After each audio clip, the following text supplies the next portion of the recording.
سے اس نعمت کی ناقدری نظر آتی، حق تلفی نظر آتی، جس کی وجہ سے آہستہ آہستہ ایسا لگ رہا ہے کہ یہ نعمت عظمیٰ ہم سے چھنتی چلی جا رہی۔ جیسا کہ بھی بتلا رہے تھے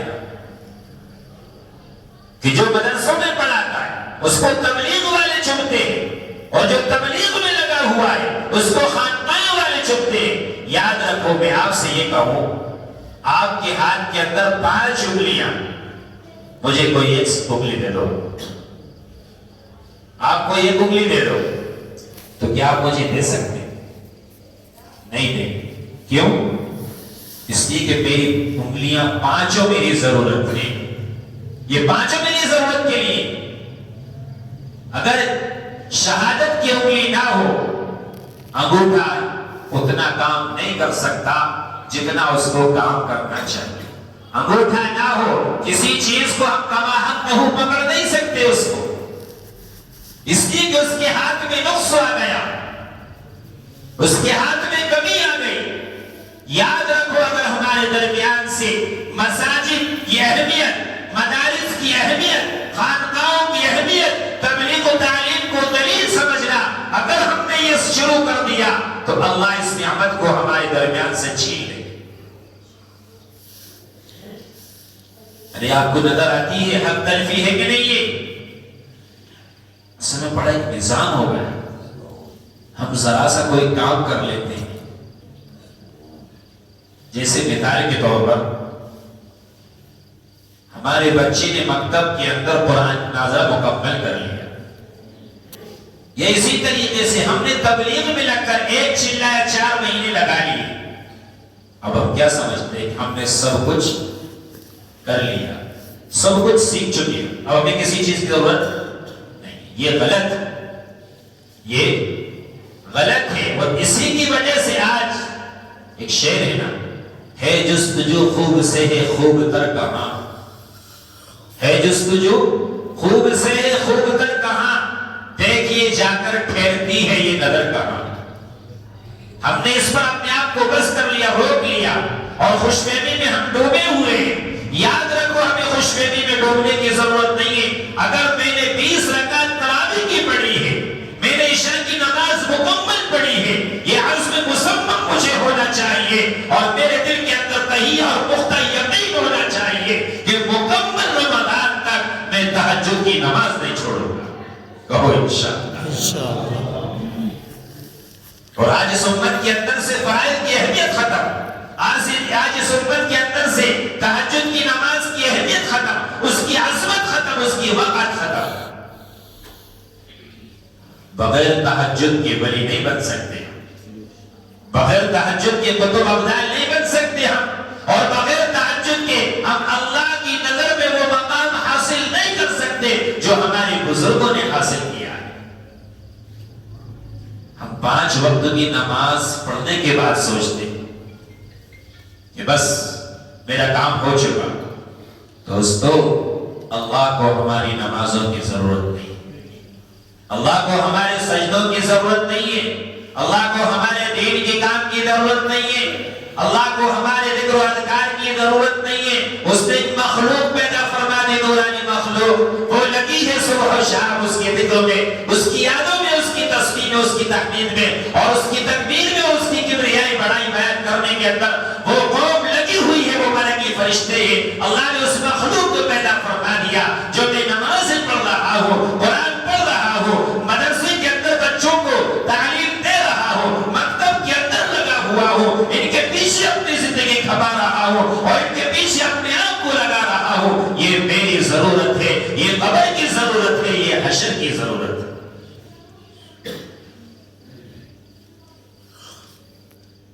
لیکن یاد رکھو، دنیا کے عہدوں سے، دنیا کی ڈگریوں سے، دنیا کی تعلیم سے، دنیا کی پڑھائی سے، دنیا کی ایجوکیشن سے، اور دنیا کی ٹیوشنوں سے، یاد رکھو دنیا کا مسئلہ حل ہوتا ہے، دنیا حل ہوتی ہے، اس سے کوئی انکار نہیں اس سے کہ دنیا حل ہو جائے گی اس چیز سے۔ لیکن یاد رکھو، حافظ قرآن، عالم دین، دین کا داعی اور دین کی محنت کرنے والا، مدرسوں میں پڑھنے والا، مکتب میں اپنے آپ کو لگانے والا، مساجد میں جھاڑو لگانے والا، مسجدوں کو محبت کی نظر سے دیکھنے والا، اللہ کے دین کے لیے اپنے آپ کو کھپانے والا، اللہ کے دین کے لیے اپنے آپ کو لگانے والا جب انسان ہو جاتا ہے، اس کے دل میں تہیہ آ جاتا ہے اور شوق پیدا ہو جاتا ہے، جذبہ اور ولولہ پیدا ہو جاتا ہے، ان ساری سوچوں سے اور فکروں سے قبر کا مسئلہ حل ہوتا ہے اور حشر کا مسئلہ حل ہوتا ہے۔ قبر بھی حل ہے، حشر بھی حل ہے، اللہ کی رضا بھی ہے، اور اللہ کی رضا والے اعمال کرنے کی برکت سے اللہ کی طرف سے رضا کے پروانے اس کو حاصل ہو رہے اور مل رہے۔ رمضان، آپ آیت بڑی آپ کے سامنے، رمضان کا اصل مقصد یا ایھا الذین آمنوا، اللہ نے قرآن میں فرمایا کتب علیکم الصیام، تمہارے اوپر روزے فرض کیے گئے، کما کتب علی الذین من قبلکم، جیسا کہ تم سے پہلے امتوں پر فرض کیے گئے، لعلکم تتقون، تاکہ تم متقی بن جاؤ۔ روزے کا مقصد کھانے پینے سے اور شہوت پوری کرنے سے رکنا نہیں۔ ہم صبح صادق سے لے کر غروب آفتاب تک بھوکے پیاسے رہ کر یہ سمجھ لیتے ہیں کہ ہمارا روزہ ہو گیا، اور جو روزے کا حل ہے اور روزے سے جو چاہا گیا ہے اور اللہ نے روزے فرض فرمائے ہیں، لہذا اس کا منشا اس کا حل ہمارے لیے حاصل ہو چکا ہے۔ نہیں، روزہ تقویٰ چاہتا ہے، روزہ تقویٰ چاہتا ہے، خشیت چاہتا ہے، ڈر چاہتا ہے، اللہ کا خوف چاہتا ہے، اللہ کی وحشت اور اللہ کا ڈر اور خشیت اور خوف اپنے دل کے اندر پیدا کرنا چاہتا ہے۔ جس روزے دار کے دل کے اندر دوستو اگر اللہ کا خوف پیدا نہ ہو، وہ روزہ رکھنے کے بعد صبح سے شام تک اگر کھائے گا نہیں، پیے گا نہیں، اپنی شہوت کو پورا نہیں کرے گا، لیکن اپنی نظر سے دوسری چیزوں کو دیکھے گا۔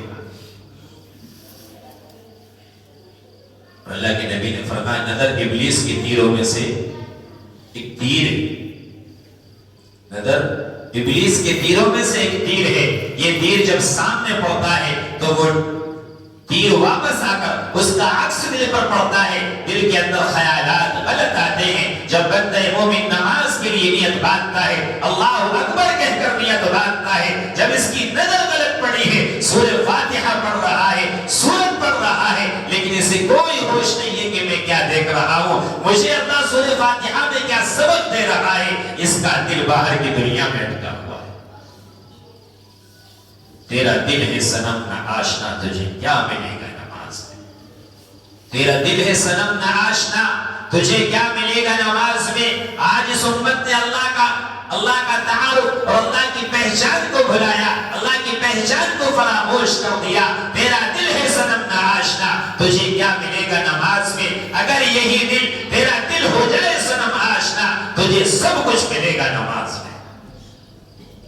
اللہ کو پہچان تو تیرے گھر کا مسئلہ حل، اللہ کو پہچان تو تیری روزی روٹی کا مسئلہ حل، اللہ کو پہچان تو تیرے گھریلو جھمیلے جتنے تیری نظر کے سامنے ہیں ان تمام کا حل اللہ کے در پر تجھے ملے گا، اور اللہ کے گھر پر ملے گا، اور اللہ کے سامنے سر بسجود ہونے میں ملے گا۔ لیکن آج ہم روزے کی اہمیت سے دور، شب برات کی اہمیت سے دور، شب قدر کی اہمیت سے دور، اور جو قیمتی لمحات اور اوقات ہیں ان کی اہمیت سے دور، ہم نے اس کو ایک تفریح بنا لیا۔ رمضان کی کیسی تیاری کی جائے؟ اللہ کے نبی لنگی کو مضبوط باندھ دیا کرتے تھے، لنگی کو مضبوط باندھ دیا کرتے تھے، رمضان آنے سے پہلے لنگی کو مضبوط باندھا کرتے تھے۔ علماء نے لکھا ہے کہ لنگی مضبوط باندھنے سے اشارہ ہے رمضان کا ایک بھی لمحہ، رمضان کا ایک بھی منٹ اور ایک بھی سیکنڈ غفلت میں نہ گزرنے پائے۔ آج ہمارا رمضان کیسے گزرتا ہے؟ اللہ معاف فرمائے، آپ کے یہاں پتہ نہیں کیا معاملہ ہے، ہمارے یہاں بھوپال کے اندر تو رات بھر جاگنا ہے، رات بھر جاگنا ہے، صبح سحری کر کے سونا ہے۔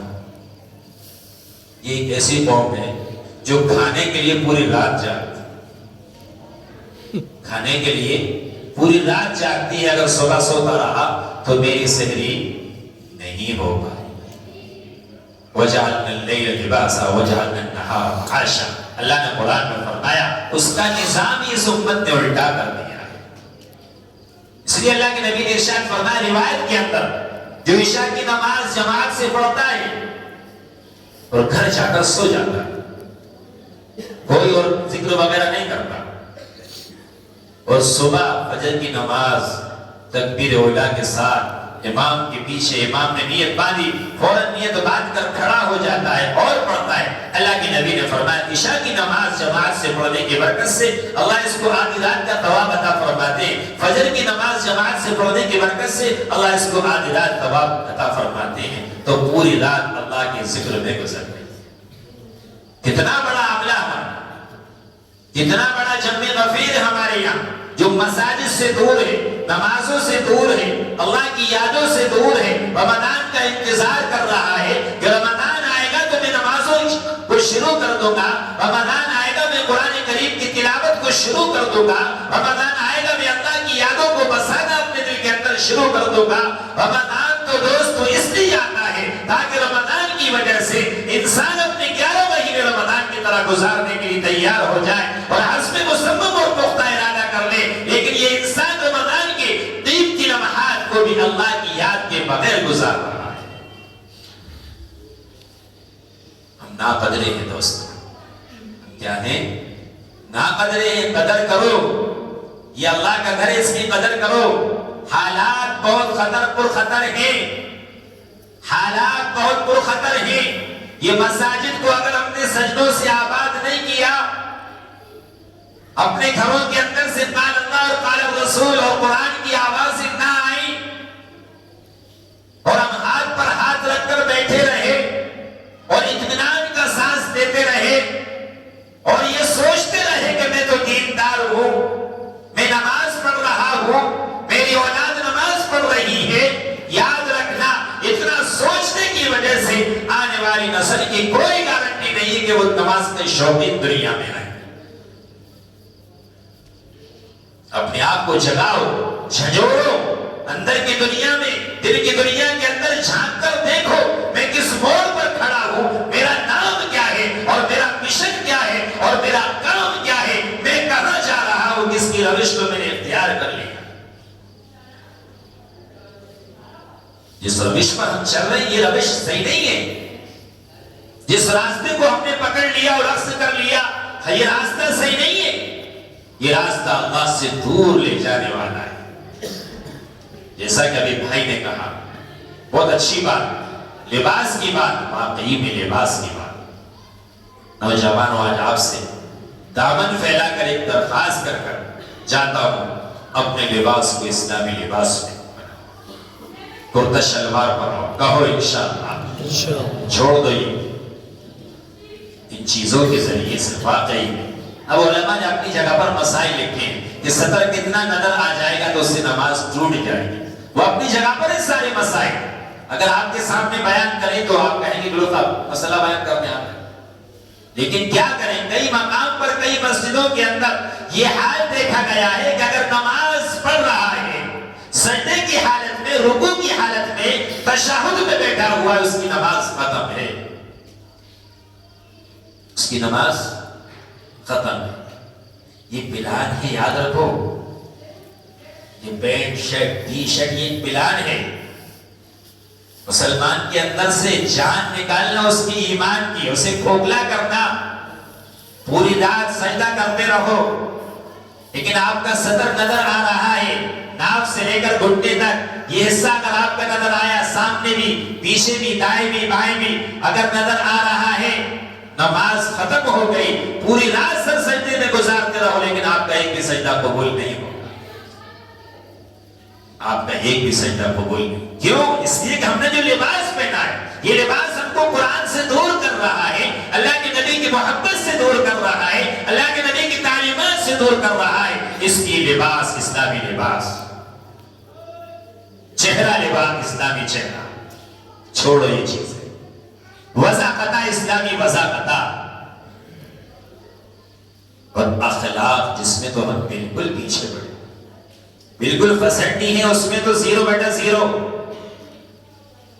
ہم اخلاق میں اتنے پیچھے ہیں اللہ کے نبی علیہ السلام نے ارشاد فرمایا میرے آنے کا مقصد انما بعثت لیتمم مکارم الاخلاق، اللہ کے نبی نے ارشاد فرمایا میرے آنے کا مقصد یہ ہے، میرے صحابہ میرے آنے کا مقصد یہ ہے میں تم کو اخلاق کی بلندیوں تک پہنچا دوں۔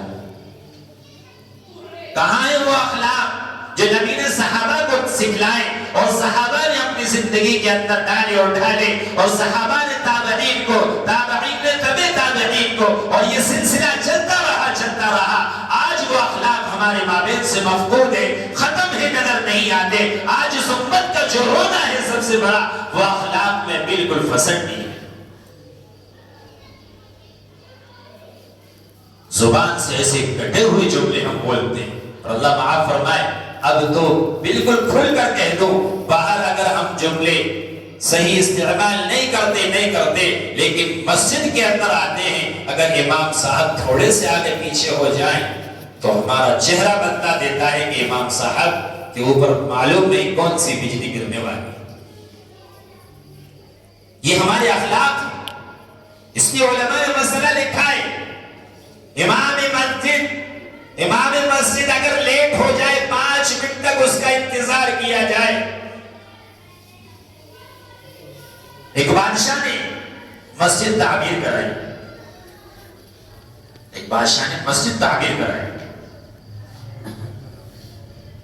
سارے رعایا کے اندر اعلان کرا دیا جو سب سے بہتر قرآن پڑھنے والا حافظ عالم قاری مفتی دین کا داعی ہے، جو سب سے بہتر ہے وہ آ جائے امامت کے لیے۔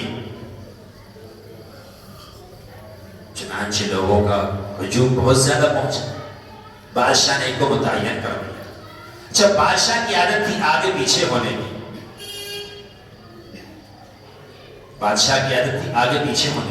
کبھی 2 منٹ، کبھی 3 منٹ، کبھی 5 منٹ، کبھی 8 منٹ، کبھی 10 منٹ، اور جس کو امامت پر بادشاہ نے ذمہ دار بنایا تھا اس سے کہا کہ میں تھوڑا لیٹ ہو جاتا ہوں، تھوڑا انتظار کریں۔ امام صاحب بھی ویسے بیچارے سیدھے سمجھے، ٹھیک ہے بادشاہ سلامت، آمنا و صدقنا، آپ کا حکم سماعتوں پر، جو آپ نے کہہ دیا وہ مانیں گے۔ بادشاہ فجر کی نماز میں لے، امام صاحب پیچھے مڑ مڑ کر دیکھ رہے ہیں، ظہر کی نماز میں لے، عصر کی نماز میں لیٹ، مغرب کی نماز میں، عشاء کی نماز میں۔ دوسرے دن صبح میں بادشاہ نے اس امام کو اپنے محل میں بلوایا اور کہا کہ آپ جائیے، آپ کی ضرورت نہیں ہے۔ کہا کہ بادشاہ سلامت میری غلطی بتائی، کہا آپ جائیے۔ بادشاہ سلامت نے اس کو نکال دیا، دوسرے کو بلایا، دوسرے نے بھی وہی معاملہ رکھا، تیسرے کو بلایا، تیسرے نے بھی وہی معاملہ کیا جو بادشاہ چاہتا تھا۔ ایک آیا کوئی متقی پرہیزگار ہے، جیسے ہی وقت ہوا فوراً مصلی پر کھڑا ہوا اور مؤذن صاحب سے کہا اقامت پڑھی۔ کہا کہ بادشاہ سلامت نہیں آئے، کہا کہ نہیں، میں بادشاہ کی غلامی نہیں کرتا۔ آج ہم دنیا کی غلامی کرتے ہیں، اللہ نے دنیا کے حوالے کیا ہے ہم کو، تو اس کا خمیازہ ہم بھگت رہے۔ کہا کہ میں بادشاہ سلامت کی غلامی نہیں کرتا، میں اس رب العالمین کی غلامی کرتا ہوں جس کے دربار میں مجھے سجدہ کرنا ہے، جس کے دربار میں مجھے تمہارے لیے نماز پڑھانا ہے، جس کی وجہ سے اس کو رضا اور اس کو راضی کرنے کے لیے میں اس مقام پر کھڑا ہوا ہوں۔ لہذا اقامت مؤذن صاحب نے پڑھی، امام صاحب نے کہا اللہ اکبر، بادشاہ آ رہے ہیں پیچھے پیچھے، پوری نماز ہو گئی۔ بادشاہ سلامت نے کھڑے ہو کر کہا امام صاحب آپ ہی رہیں گے اس منصب پر، اس جگہ پر آپ ہی رہیں گے، یہ آپ ہی کے لیے ہے۔ آج ہمارا دل بدلا ہے، متقی ہے اس کا بھی دل بدل گیا، پرہیزگار ہے اس کا بھی دل بدلا، دیندار ہے، دنیا دار ہے۔ آج ہمارے دلوں کے اندر اللہ کا خوف نہیں ہے، اللہ کا ڈر نہیں ہے، دنیا کا ڈر ہے اور دنیا کی محبت ہے، جس کی وجہ سے دنیا محبوب لگتی ہے اور اللہ کا حکم ہمیں بد سے بدتر لگتا ہے۔ اور جب تک ہم یہ نہیں سدھاریں گے اپنے آپ کو، ظاہر باطن، مسجد، مدرسہ، خان، جب تک ہم ان چیزوں کو نہیں سدھاریں گے دوستو ہم کامیاب ہونے والے نہیں۔ اور ان حالات سے، حالات بہت پرخطر ہیں، بار بار کہہ رہا ہوں، حالات بہت پرخطر ہیں۔ نہ معلوم کیا کیا پلانیں کی، کیا کیا سوچ ہے، کیا کرنا چاہتے ہیں، لیکن پھر بھی ہم ہاتھ پر ہاتھ رکھ کر بیٹھے ہوئے ہیں اور سوچتے ہیں کہ میرا گھر محفوظ ہے، مامون ہے، میں اپنی فیملی کو لے کر محفوظ ہوں، لہذا وہ جانے اور اس کا کام جانے۔ ایسا نہیں ہے دوستو، آج اگر اس کا نمبر ہے تو کل آپ کا بھی نمبر آئے گا، لہذا ہمیں اتحاد اور اتفاق کی بھی ضرورت ہے، متحد ہونے کی ضرورت ہے۔ نماز ہم کو سبق دیتی ہے، نماز ہم کو سبق دیتی ہے، ایک ہی صف میں کھڑے ہو گئے محمود و عیاض، نہ کوئی بندہ رہا نہ کوئی بندہ نواز، بادشاہ بھی اسی صف میں کھڑا ہوا ہے اور اس بادشاہ کے محل کا چوکیدار بھی اسی صف میں کھڑا ہوا ہے، وہ بھی ساتھ میں سجدے میں جا رہا ہے اللہ اکبر کہہ کر، یہ بھی ساتھ میں سجدے میں جا رہا ہے اللہ اکبر کہہ کر۔ لہذا دوستو، اللہ کے یہاں نسبوں کی وجہ سے کسی کا مقام نہیں ہے کہ کون خان، پٹھان، شیخ، سید کون ہے، اللہ کی نظر میں اس کا کوئی مقام نہیں ہے۔ اللہ کی نظر میں اگر کسی کا مقام ہے، ان اکرمکم عند اللہ اتقاکم، جو سب سے زیادہ متقی اور پرہیزگار ہے، اللہ کی نظر میں اس کا مقام ہے۔ یا ایھا الناس انا خلقناکم من ذکر و انثى وجعلناکم شعوبا وقبائل لتعارفوا ان اکرمکم عند اللہ اتقاکم۔ آدم و حوا سے اللہ نے اس نسل کو چلایا، اس انسانیت کو چلایا، اور وہ آدم جن سے فرشتوں کو سجدہ کرایا، اور وہ حوا جن دونوں سے کہا تھا وَلَا تَقْرَبَا هَٰذِهِ الشَّجَرَةَ فَتَكُونَا مِنَ الظَّالِمِينَ، اس درخت کی قریب مت جانا ورنہ ظالموں میں سے ہو جاؤ۔ شیطان نے الٹا پڑا ہے۔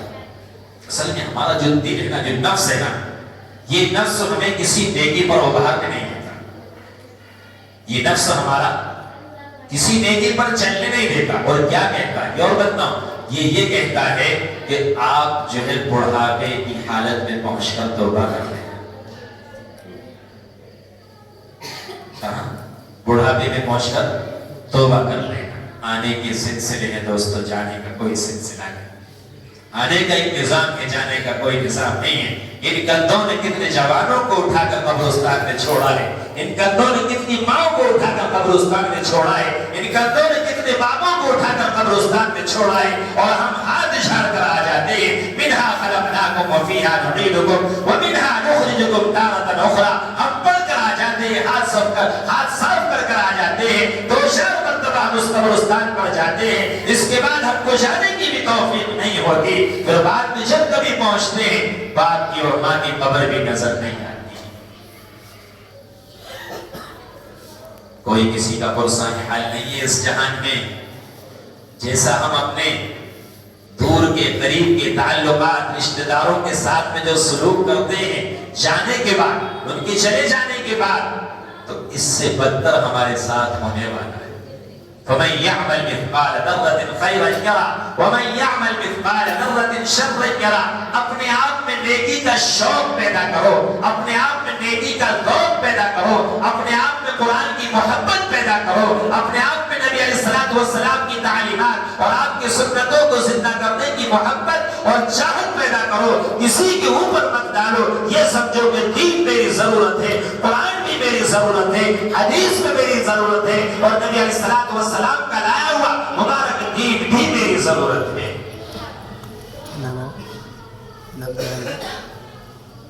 اس لیے دوستو، جو رمضان آ رہا ہے، جس کے ایک لمحے کی قدر کریں گے انشاءاللہ۔ وقت تو بہت ہو چکا، قاضی صاحب کا حکم تھا، لہذا آنا پڑا۔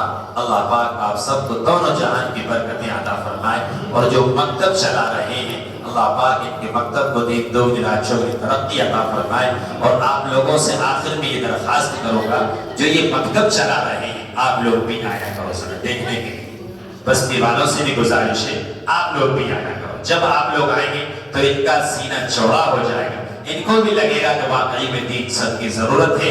اگر آپ نے ان کے اوپر چھوڑ دیا تو مکتب تو چلتا رہے گا، یہ اپنی ذمہ داری ادا کرتے رہیں گے، لیکن جو عوام اور ہمارے درمیان کا جو ربط ہے، جو تعلق ہے، وہ دور ہوتا چلا جائے گا، وہ دور ہوتا چلا جائے گا۔ اسی لیے دوستو، مالٹا کی جیل کے اندر سے شیخ الہند کا ایک جملہ یاد آتا ہے۔ مالٹا کی سلاخوں کے پیچھے سے کہا تھا کہ جس دن اس قوم کا اور اس امت کا ربط اور تعلق اور نسبت جس دن اس امت کا تعلق رب علماء سے اور قرآن سے دور ہو جائے گا تو یہ امت وہی ضلالت اور گمراہی میں جا پڑے گی جو زمانہ جاہلیت کے اندر صحابہ کی زندگی ہوا کرتی تھی. سب کو معلوم ہے کیسی زندگی ہوا کرتی تھی ایک صحابی کی زندگی زمانہ جاہلیت میں. لیکن جب اسلام لے کر آئے ہیں اللہ کے نبی علیہ السلام کے قدموں میں اور آپ کی مبارک زندگی پر اپنے آپ کو ڈھال دیا اور نشاور کر دیا. اسی لیے تو جب نبی علیہ السلام مکے سے مدینے ہجرت فرما کر پہنچے اللہ کے نبی علیہ السلام نے مہاجرین اور انصار کے درمیان میں اخوت اور بھائی چارہ پیدا کیا. یہ ہوتا ہے اخلاق. لہذا انصاریوں نے کہا یا نبی اللہ دو باغ ہیں میرے ایک مہاجر بھائی کو دے دو. دو باغ ہیں ایک مہاجر بھائی کو دے دو. یہ میری ضرورت اس کی بھی ضرورت ہوتی رہے گی. اسی طریقے سے لہذا ہم مکتبوں کے اندر آئیں اور آنے کے بعد میں جو ان کی ضرورتیں ہیں ان ضرورتوں کو پورا کرنے کی ذمہ داری بھی ہماری بنتی ہے. اس لیے کہ دوستو بتا دوں آج کے وقت پر اگر کوئی طبقہ پس رہا ہے, صاف الفاظ میں بولتا ہوں, اگر کوئی طبقہ پس رہا ہے, مساجد کے امام, مؤذن اور مکتب میں پڑھانے والے لوگ پس رہے ہیں. آپ میں سے بہت سے تو ڈاکٹر ہوں گے, اور اسی طریقے سے دوسری عہدوں پر ہوں گے, لیکن دوستو آپ کیا اس تنخواہ کے اندر سے اپنا گزارا کر لیں گے؟ لیکن اللہ چلانے والے ہیں, رزق کے اندر برکت عطا کرنے والے ہیں, اور اللہ ان کے رزق میں برکت عطا کرتے ہیں. یہ ہم نے خود دیکھا ہے. میں اپنی زندگی کا تجربہ بتا رہا ہوں. میں نے اپنے رزق میں برکت دیکھی ہے, ان لوگوں نے اپنے رزق میں برکت دیکھی ہے, اور اس سے بڑی بات کیا ہوگی, ان کے کپڑوں پر کبھی آپ کو شر نظر نہیں. لیکن ہم پھر بھی ان سے دور ہیں, مکتبوں سے دور ہیں, مساجد سے دور. اصل اس کی وجہ کیا ہے, میں نے آپ کو بتا دیا ہے. جستجو خوب سے ہے, خوب در کہاں دیکھی جا کر ٹھہرتی ہے نظر کہاں. ہم نے سوچا کہ ہم بہت بڑا کام کر رہے ہیں, نماز ہم نے پڑھ لی, ہم نے بہت بڑا کام کر دیا. بے شک کام ہے, لیکن اس کے بعد میں بھی بہت ذمہ داریاں ہمارے سروں پر آتی ہیں. اور اسی طریقے سے لہذا اپنے آپ کی دیکھ بھال کرو اور اپنے آپ کو پہچانو, ہماری شناخت بناؤ, آئیڈینٹی بناؤ, اپنی پہچان بناؤ کہ ہم محمدی ہیں. اور ہمارے گھروں کے اندر سے بھی ہماری ماں بہنیں, ان کی بھی ہمارے اوپر, ہماری سروں پر ذمہ داری بنتی ہے. جیسا کہ ایک بچی نے ابھی حدیث پڑھی تھی تقریر کے اندر, الا کلکم راع وکلکم مسئول عن رعیتہ, او کما قال علیہ السلام. اللہ کے نبی نے کہا سنو, صحابہ سے کہا سنو, کان کھول کر سنو, تم میں سے ہر ایک ذمہ دار ہے. شوہر ہے بیوی کا ذمہ دار ہے, بچوں کا ذمہ دار ہے. شوہر گھر سے نکلا, اب بیوی بچوں کی ذمہ دار ہے, بچیوں کی ذمہ دار ہے. وَكُلُّكُمْ مَسْئُولٌ عَنْ رَعِيَّتِهِ, اور ہر ایک سے اس کی رعیت, اس کے ماتحتوں کے بارے میں کل سوال کیا جائے گا, پوچھا جائے گا. اس لیے گھروں کے اندر بھی جائزہ لیا کرو. ہماری ماں بہنیں جو ہیں وہ گھروں کے اندر حدیث پڑھتی ہیں نہیں پڑھتی, قرآن کریم کی تعلیم سے لگی ہوئی نہیں لگی ہوئی. اس لیے ہم تو مسجد کے اندر دین سیکھ کر چلے جاتے, حدیث سیکھ کر چلے, اور آپ کو زیادہ کچھ کرنے کی ضرورت نہیں. امام صاحب نے جو حدیث آپ کے سامنے پڑھ کر سنائے, 3 حدیث, 4 حدیث, 5 حدیث, اپنے ذہن میں رکھ کر جاؤ. گھر جا کر اگر بیوی آپ کی روٹی بنا رہے, گھر جا کر وہ حدیث سنا دو, بغیر کتاب کھولے ہوئے. اس لیے کہ عام طور پر مساجد میں ایک حدیث کو 2-3 مرتبہ پڑھا جاتا ہے. اللہ کے نبی کی تعلیم بھی صحابہ کرام خود فرماتے, اللہ کے نبی علیہ السلام ہر بات کو 3 مرتبہ دہرایا کرتے تھے. جب ہم ایک حدیث کو 3 مرتبہ سنیں گے اور ہمارے ذہن میں وہ حدیث فٹ ہو جائے گی, تو وہی حدیث جا کر ہم گھر میں بیوی کو, بچی کو یا دوسرے ہماری ماں کو, بھائی کو, بہن کو سنائیں گے, تو اس کے ذریعے سے ہماری زبان بھی شروع ہو جائے گی. کہیں جائیں گے بے دھڑک بیٹھ کر 10 منٹ 15 منٹ ہم لوگ تقریر کرتے ہیں, اس لیے کہ حدیث اب یاد ہو چکی ہے. اب اپنے معافی ضمیر کو ادا کرنا ہے, اپنے انداز میں ادا کرنا. یہ بہترین نسخہ ہے. جو مقرر خطیب ہوتے وہ آسمان سے اتر کر نہیں آتے, یہ قرآن کی تعلیم سے، حدیث سے، اور اللہ کے نبی علیہ السلام کی مبارک زندگی سے، اور آپ کی احادیث سے، اور تاریخ کی کتابوں کا مطالعہ کرنے سے ہی تو خطیب بنتے۔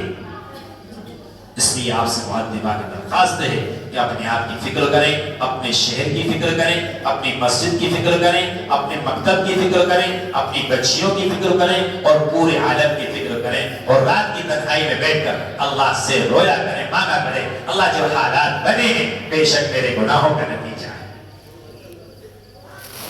لیکن یہ ذلت ہم نہیں دیکھ سکتے، ہم نہیں دیکھ سکتے۔ بس کرنا، رات میں اٹھا کرو، مت گھوما کرو، جوانوں اپنی جوانیوں کی حفاظت کرو۔ عقابی روح جب بیدار ہوتی ہے جوانوں میں، عقابی روح، عقابی پرندہ ہے، جب یہ اڑان بھرتا ہے تو اسے خود پتہ نہیں ہوتا کہاں تک جانا ہے، اسے بہت زبردست ہوتا، بہت دور تک چلا جاتا ہے۔ تو عقابی روح جب بیدار ہوتی ہے جوانوں میں، نظر آتی ہے ان کو اپنی منزل آسمانوں میں،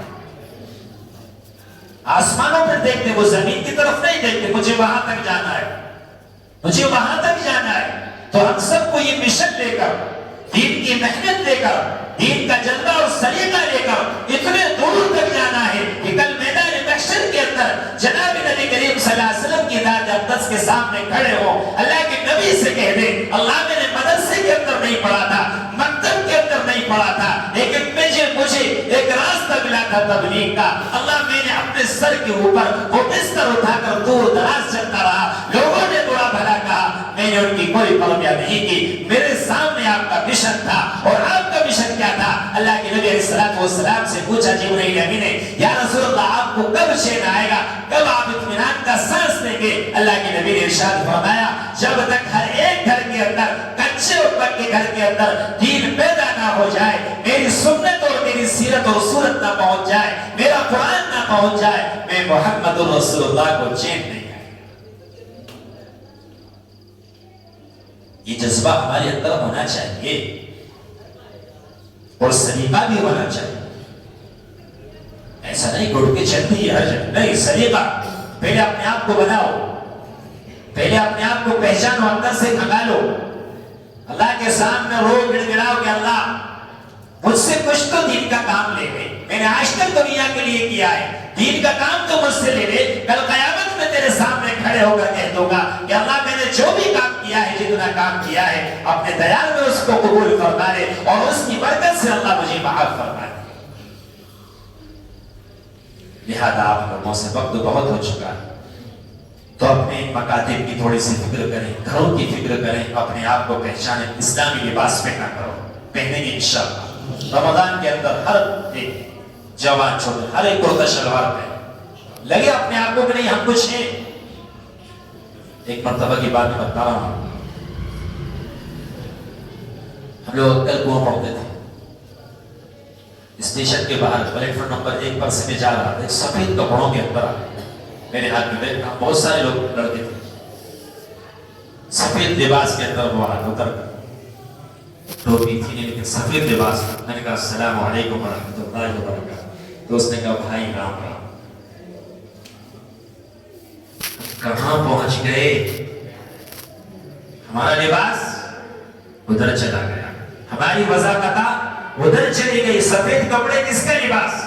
اللہ کے نبی کو سب سے زیادہ پسند سفید کپڑا تھا، اللہ کے نبی بہت پسند کرتے تھے سفید لباس کو، دوسرے لباس بھی آپ سے ثابت ہیں، دوسرے کلر بھی آپ سے ثابت ہیں، لیکن سفید لباس سب سے بیسٹ اور سب سے اچھا ہوا کرتا تھا، اللہ کے نبی کو بہت پسند تھا۔ لہذا جب اس نے کہا میرے پیروں کے نیچے سے زمین ہل گئی، میں نے کہا اللہ آج ہم کہاں پہنچ چکے ہیں۔ تو لہذا اپنی پہچان بناؤ، شناخت بناؤ، اپنے آپ کو پہچانو، رمضان آ رہا ہے اس کی قدر کرو، اور رمضان جانے کے بعد پھر مساجد کو خالی کر دو، جو حالات بنی اسی وجہ سے تو بنی۔